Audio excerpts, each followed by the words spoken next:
Well, howdy folks, it's Matthew, your friendly neighborhood technician, making a video for you out in Boise, Idaho, giving you a final update on the 2002 Passat. I'm also going to show you some tips and tricks to diagnosing the heated seats on it. So as you can see, I got this beautiful beast all back together.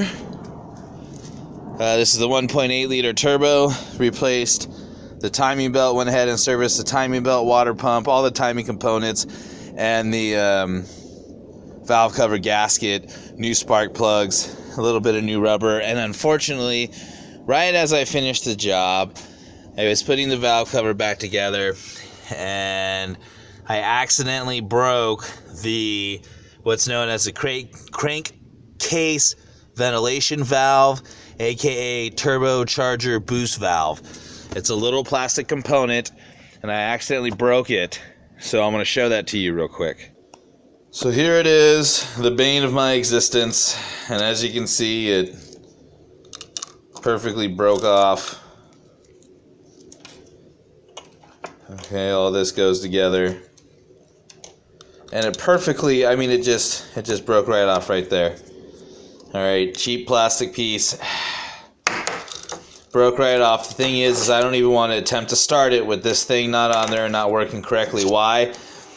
Because it's a valve that releases unwanted gases out of the crankcase that the turbocharger produces. So if you don't have this working or running correctly, it's just not going to run right. So what I thought I was going to do was maybe get some Plasti-Weld. That's why you see this yellow stuff right here. Is get some Plasti-Weld and Plasti-Weld it together. This part I was able to find online for about $6. Takes about a week to get here, and with Christmas I'm worried that it's going to be delayed and all that other stuff. But even if I went in town, it's not something that VW just randomly carries, and it's not something that the everyday parts store carries. So I just had to order it. I was hoping for the sake of getting it started that I could Plasti-Weld it back together, and I came out this morning after it's sitting all night overnight, and I brought it inside and let it sit. Decided that I was not real happy at all with the Plasti-Weld job on it, and I didn't want to take that chance, so I'm just going to have to wait for that to come in. Oh, looks like my kiddos are home from school. All right. So, as a matter of fact, if you hang out here for a second, I'll introduce you to 3 of them. So yeah, I wasn't happy this morning with the way the Plasti-Weld worked. It really wasn't holding it together the way that I wanted to, nor did it create a good seal in that crack there, so we're just not gonna do that. In the meantime, while I'm waiting on that part to come in, I'm gonna go ahead and diagnose the heated seats. Now, I know that the heated seats are working. Oh, hold on a second. There's my daughter. There's Addison. And there's Aiden. There's my oldest kiddo. There's Aiden. Hey, Aiden. All right, guys, hold on just a second here. All right, back at it. So yeah, I'm not gonna be able to get that started. So let's go ahead and get the heated seats diagnosed. Okay, so here's the deal on the heated seats. Oh, first of all, let me get in here. So with the key on, just simply on the on position, the seats and the back of the seats should heat themselves up pretty good. Now the driver's side is pretty well heated, and as you can see here, I'm looking at the passenger side, and I'm going to tell you right now, there's no heat coming out of this passenger side. So what I'm going to simply do here is I'm going to take this switch and I'm going to move it to the side that I know that works over here. I know that the driver's side is working, and we'll get more into the driver's side here in a minute. But first thing I want to do is just swap out switches. Now, these switches may not look like it and they may not seem like it, but I want to show you here. They snap in and out. You see that? And if you don't have all the bells and whistles on your Passat, like the ASR button, then you can just remove the blank spot that's there, and they very easily snap in and out. Just stick your finger underneath here, get it in, stick your finger, push up, and then just work it out. There you go, and it snaps out. If you do have another button in place or another switch like this one, then don't worry about damaging anything. You can stick a screwdriver right in between here and then do the same thing and pop it out. Get in there and just pop that out. So I'm going to go ahead and turn this off. And I'm just going to go ahead and turn the car off.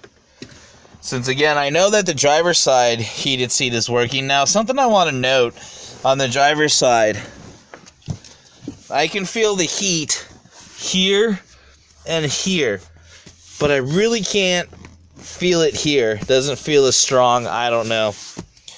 We'll have to look deeper into that.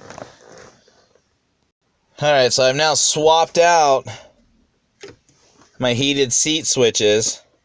This was in the driver's side. This was in the passenger side. I've got my car turned back on.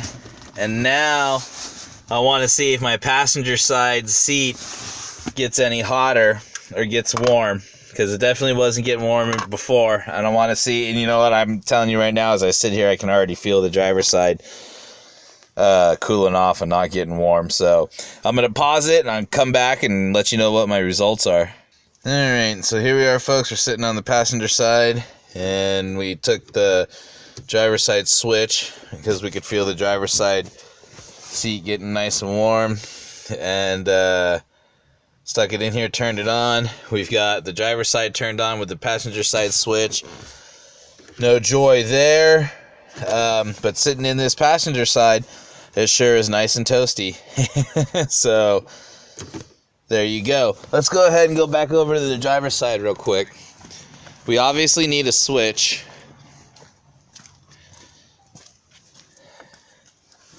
Alright, now I want to show you something here. Brr, it's cold over here after sitting in that nice warm seat over there. So definitely need a switch. On the side, on your driver's side over here, is where your fuse panel is, okay? And it fits together like so. You're going to pop that off and you're going to have a card in here. Alright? And this card is going to have numbers on it. And you're going to reference those numbers right here. See if I can get that to zoom. There we go. And so, number 44 in your fuse panel, number 44, that is for your heated seats. That is going to be this 30 amp fuse right here, number 44, based off of the direction of the diagram. Okay, so I'm going to show you that 30 amp fuse. Alright, so there you go. There's your fuse. You can check in and it goes in right there. And that's for your heated seats. Now I've swapped them back out again. I'm going to leave this one out because I know that's the one that needs to be replaced. And see if, while I'm waiting on that valve to come in that I so graciously broke, see if they want me to go ahead and order and replace this heating element. That way, at least both of these heated seats work. And now that I'm hanging out in the driver's side and got the working one stuck in the driver's side, it's getting nice and toasty in here. So, woo! So there you go, folks. From this point, if you can't just simply pop your switches out, switch them back and forth, see which one works, which one doesn't, or get your fuse checked, you can go ahead and go underneath the seats and check the connectors for the heating elements. But after that, it starts getting pretty complicated because getting underneath these seats are not easy at all. Changing out the heating element requires the seat to be removed from the car, and some of them you have to take all the upholstery off, and it's just not an easy job to necessarily change out the heating element. So anything beyond this, you may just want to seek out a shop before you try to do it yourself. All right, folks. Well, this is Matthew, your friendly neighborhood technician. Thanks for hanging out with me. Don't forget to check me out on patreon.com, where I can definitely answer some of your questions a lot easier and better, and have a little bit better interaction with y'all. I thank you very much for your support and hanging out and watching. I am signing off.